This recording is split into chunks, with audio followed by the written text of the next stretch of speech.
Key concepts 7.1 and 7.2 are all about the domestic changes that America underwent during this period. Key concept 7.3 is all about World War I and World War II. Here's what it says. Participation in a series of global conflicts propelled the United States into a position of international power, while renewing domestic debates over the nation's proper role in the world.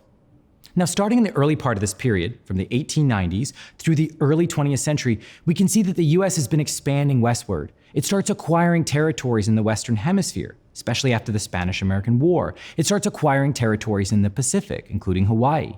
Many people favored this expansion, and we call them imperialists because they were trying to build an imperial America, a big American empire. They cited all these different ideas to support their view. They said there were great economic opportunities. They cited racial theories and competition with Europe to really push the idea that America should take a role as a global leader and build an empire for itself. It was also around this time that the western frontier of the United States was declared closed. And that supported the idea of going abroad. If the eastern part of the US and the western part had met in the middle, where are we going to get new land? How can we continue to grow? The people who opposed this idea were called anti-imperialists. And they cited different ideas of self-determination. They cited their own racial theories.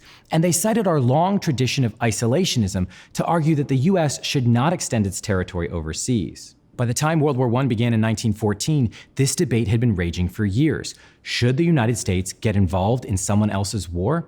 Now, initially, the US was neutral, but President Wilson made a case for entering on humanitarian and democratic grounds. The US did end up entering the war in 1917, making a relatively minor contribution, but ultimately helping the Allies to win. So France and the United Kingdom helped defeat Germany. After the war was over, President Wilson created the League of Nations. The goal of the League of Nations was for all the countries of the world to cooperate and prevent future wars. But the US Senate blocked our entry into the League of Nations, and eventually it fell apart in the 1930s. In the decade after World War I, the US began pursuing an isolationist policy. It was involved in international affairs, but it didn't want to get involved in another world war. By the time World War II began in the 1930s, most Americans just did not want to get involved in World War II, even if they were worried about Adolf Hitler, even if they were worried about Japan. But once the Japanese attacked Pearl Harbor in December 1941, the US was basically forced into World War II. The history of World War II is fascinating. There's all sorts of interesting battles and tactics that were used, but again, military history is just not important on this test. What you need to focus on are the reasons that the Americans won. The US and its allies won for a lot of different reasons. The curriculum lists a few. They say technological and scientific advances. They cite the contributions of servicemen and women. They cite campaigns such as Pacific Island hopping and the D-Day invasion. The official curriculum also mentions the use of atomic bombs, which ended the war in August of 1945, but sparked a debate we're still having today. What role does technology play in war? What role does nuclear technology play in war? And what is the price we're willing to pay to end a war as bloody as World War II?